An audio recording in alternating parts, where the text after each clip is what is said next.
तो चलिए, जहां पर एक तरफ हमने मौसम के सूरत हाल के बारे में बातचीत की, अब आगे की ओर रुख करते हैं। अब आगे हम बात करते हैं बच्चों की पढ़ाई को लेकर, इम्तिहान को लेकर। जहां पर जेके बोस की अगर बात करें तो जहां पर जेके बोस के 10वीं और 12वीं का नतीजा सामने आ चुका है, वहीं पर अब सीबीएसई की अगर बात करें तो उनका नतीजा जो है उसी का इंतजार है, क्योंकि बच्चों को आगे की पढ़ाई करनी है। और इनका नतीजा जो है, क्या बताया जा रहा है कि आखिरकार कब इनका नतीजा जो है वो घोषित किया जाएगा, कब इनका परिणाम जो है वो सामने आएगा, तमाम जानकारी लेते हैं। बातचीत करने के लिए मेरे साथ मेरी सहयोगी चेतना मेरे साथ मौजूद है, इनसे तमाम जानकारी लेंगे। चेतना, आपसे जानना चाहेंगे, अगर हम जेके बोस की बात करते हैं, जहां पर जेके बोस ने 10वीं और 12वीं दोनों के रिजल्ट जो है वो घोषित कर दिए, वहीं पर अब सीबीएसई जो है अभी तक उनके रिजल्ट जो है वो घोषित नहीं किए गए और बच्चे जो है इस दिन का इंतजार कर रहे हैं कि आखिरकार कब हमारा नतीजा जो है वो सामने आएगा। क्योंकि एग्जाम्स की अगर बात करें तो एग्जाम जो है वो नहीं हो पाए थे, 10वीं के रद्द कर दिए गए थे और 12वीं की अगर बात करें तो पहले पोस्टपोन कर दिए गए थे, उसके बाद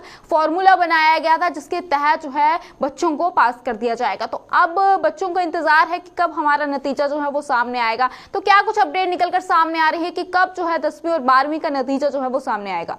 देखिए संदीप, अगर सीबीएसई के रिजल्ट्स की अगर बात की जाए, जिस तरह से बच्चे काफ़ी देर से इंतजार कर रहे थे, लेकिन अब जो है सीबीएसई बोर्ड ने एक नोटिफिकेशन जारी की है जिसमें ये कहा गया है कि 10th सीबीएसई के जो रिजल्ट्स हैं वो 22 जुलाई के बाद जो है वो रिलीज़ किए जाएंगे। क्योंकि इससे पहले जो बात निकल कर आ रही थी सामने, उसमें ये कहा गया था कि 20 जुलाई तक 10th के जो सीबीएसई रिजल्ट्स हैं वो डिक्लेयर कर दिए जाएंगे। लेकिन अब जो नई अपडेट जो सामने आई है उसमें ये बताया गया है कि 22 जुलाई के बाद अब ये रिजल्ट घोषित होंगे। और वहीं अगर 12th क्लास की बात की जाए तो 12th क्लास के रिजल्ट 31 जुलाई के बाद जो है, या फिर 31 जुलाई को जो है पूरी तरह से डिक्लेयर करने की बात जो है ये सामने आई है। क्योंकि अगर इससे पहले बात करें, इससे पहले भी एजुकेशन डिपार्टमेंट ने ये नोटिस जारी किया था कि जल्द से जल्द जो है, क्योंकि अगर कॉलेजेस और यूनिवर्सिटीज़ की बात की जाए तो जिस तरह से पिछले साल भी काफ़ी डिले जो है वो हो गया था इनके एडमिशन में, तो इस बार एजुकेशन डिपार्टमेंट ने साफ तौर पर कहा था कि अब किसी भी तरह का डिले बच्चों की पढ़ाई में नहीं होना चाहिए। और उसके बाद इन्होंने कहा था कि अब 12th के रिजल्ट जो है वो जल्द से जल्द निकाल दिए जाएँ, ताकि बच्चे जो हैं वो कॉलेजेस और यूनिवर्सिटीज़ में जो है वो पूरी तरह से अपनी करवा सके, एडमिशन करवा सकें। लेकिन उसके बाद अब जिस तरह से 10th और 12th के रिजल्ट एक बार फिर घोषित करने की जो बात आई है, बच्चे अभी जो हैं क्योंकि काफ़ी देर से इंतजार कर रहे थे, स्टेट बोर्ड के रिजल्ट ऑलरेडी घोषित हो चुके हैं जम्मू कश्मीर में, लेकिन अब सीबीएसई के रिजल्ट का इंतजार था। तो अब उम्मीद है कि अब जल्द ही ये रिजल्ट जो है वो डिक्लेयर कर दिया जाएगा। बिल्कुल, उम्मीद पे अगर हम बात करें तो उम्मीद पे पूरी दुनिया कायम होती है, वहीं पर यहाँ पर भी अभी उम्मीद ही लगाई जा रही है। जिस तरह से डेट भी आपने बताया कि डेट भी सामने आ चुकी है, वहीं पर देखा जाए अगर हम जेके बोस की बात करें चेतना, तो जिस तरह से जेके बोस में अगर हम 10वीं कक्षा के छात्रों की बात करते हैं तो जिस तरह से उन्हें जो है फेल कर दिया गया है, इसको लेकर वो भी काफ़ी रोष में है। और वहीं पर अगर 12वीं की बात करें जेके बोस की, तो उनमें से उन्हें जो है सबको पास कर दिया गया है। वहीं पर अगर सीबीएसई की अगर हम बात करें तो उसको लेकर क्या कुछ अपडेट सामने आ रही है, क्या कुछ इस तरह के सूरत हाल यहाँ पर भी बनते हुए नजर आ रहे हैं?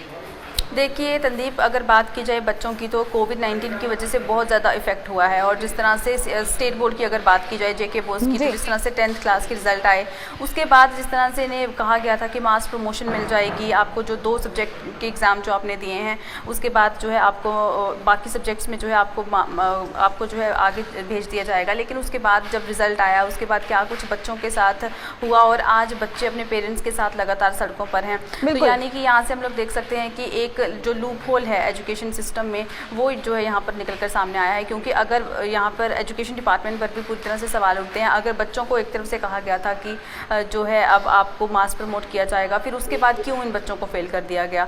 और उसके बाद अब बच्चों की भी अगर बात करें, जिस तरह से जेके बोस ने कहा कि ये बच्चे जो हैं ये 11th क्लास में भी अपना कंटिन्यू रख सकते हैं और उसके बाद सितंबर अक्टूबर में अपने जो 10th के एग्ज़ाम है वो भी दे सकते हैं। लेकिन बच्चे उस पर भी जो है राज़ी नहीं हो रहे हैं। अब क्या आगे नया फैसला लिया जाता है ये देखना होगा। और वहीं अगर सीबीएसई की बात करें, सीबीएसई के रिजल्ट जो हैं वो भी आने वाले हैं। अब सीबीएसई के रिजल्ट में क्या कुछ नई बातें निकल कर सामने आएंगी, क्या उसमें भी इसी तरह के लूप होल्स देखने को मिलेंगे? क्या उस पर भी जितना देखा जाए तो उस कोरोना महामारी में जो है किसी का भी हाथ नहीं है, ये तो खुद ही आई है। इस बीच प्रशासन को ये भी समझना चाहिए था। चलिए चेतना, बहुत बहुत शुक्रिया मैं तमाम जानकारी जो है वो देने के लिए। जिस तरह से अगर हम रिजल्ट की बात करें तो चेतना ने जिस तरह से बताया कि आखिरकार अब सीबीएसई का रिजल्ट जो है वो निकलने वाला है, घोषित होने वाला है। अब देखना यह है कि आखिरकार इनका जो परिणाम है वो क्या सामने आता है।